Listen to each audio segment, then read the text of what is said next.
Hello there. Today I'm taking a look at a Chardonnay from Burgundy. This is a Pouilly Fuisse Premier Cru from Chateau Fuisse, and this is their Le Clos. Tasting it from a magnum here.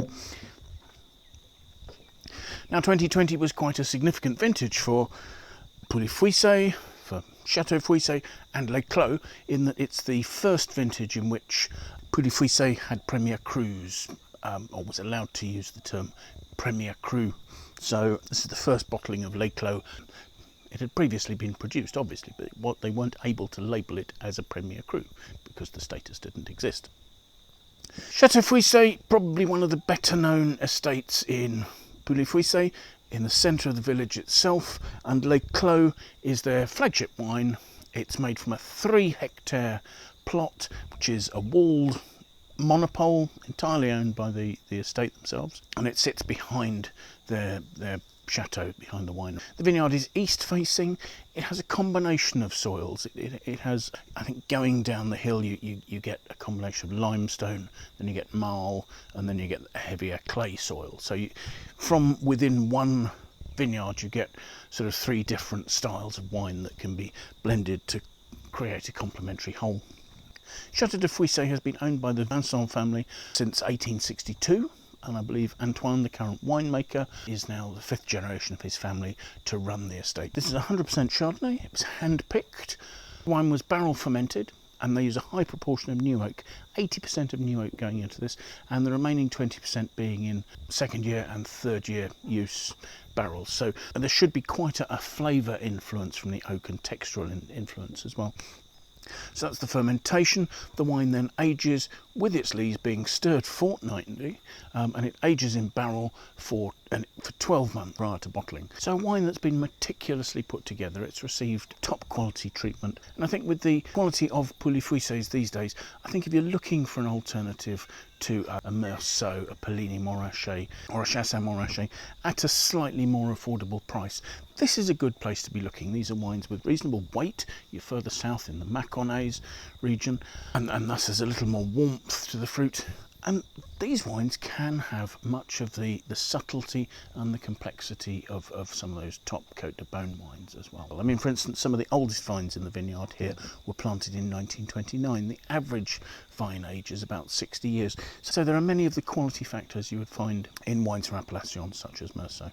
So let's have a look at it, shall we? To start, that's got a lovely, rich colour. It's a deep yellow, almost to a sort of a pale gold.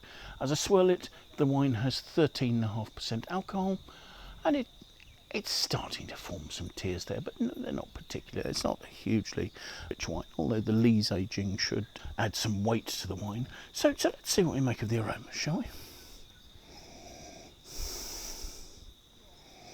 Wow, just at the moment there's a creaminess coming from that, and there really is a rich creaminess. It's almost as if it's a creaminess with a touch of pineapple hint behind it.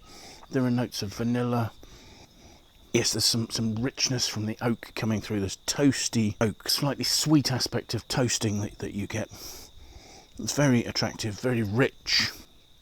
So let's have a taste.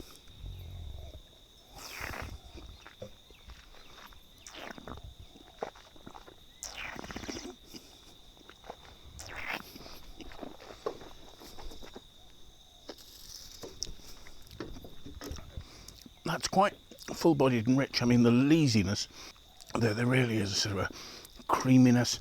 There are the first hints of butterscotch, but they're quite gentle. Vanilla, toastiness. There's ripe fruit behind it. There's a sort of a slightly rounded, rich texture that is sort of ripe peach, nectarine, that sort of note. There's fabulous acidity. I mean, there's a real lemony note running right the way through this.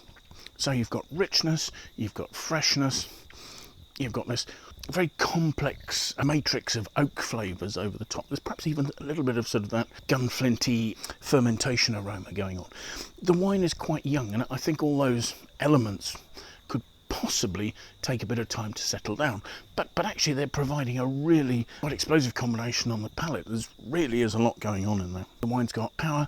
There's also elegance though, because that freshness combined with the oak is giving a lovely long finish. There are some sort of hints of pineapple coming through there, that sort of fresh acidity and a ripe tropical fruit note. The finish is delicate, it's elegant and very, very long. But then at the end of the back palate, there's still that sort of rounded, creamy, almost sort of with the vanilla notes in there, almost as sort of a custard-like note, such as its richness. I mean, that really is a very concentrated Chardonnay, but yet it's not fat or flabby. It's concentrated and it's focused. It's rich, but it still has a nervosity to it. It's an impressive wine. So thank you very much for watching. I do hope you've enjoyed the tasting. If you have done, please press the like button. If you want to know more about the wine, there's a link in the notes below. That'll take you to a page where you can find out about pricing, availability and more background information. If you felt like signing up and following us on YouTube, it'd be fantastic to have your support. If you have any comments you want to leave, please pop those in the comments box below. We do value your feedback on our tastings, on the wines we're looking at, or anything else related to that. But most importantly, do please try and find some time. Come and join us for another tasting in the very near future, won't you? Thanks very much. Bye for now.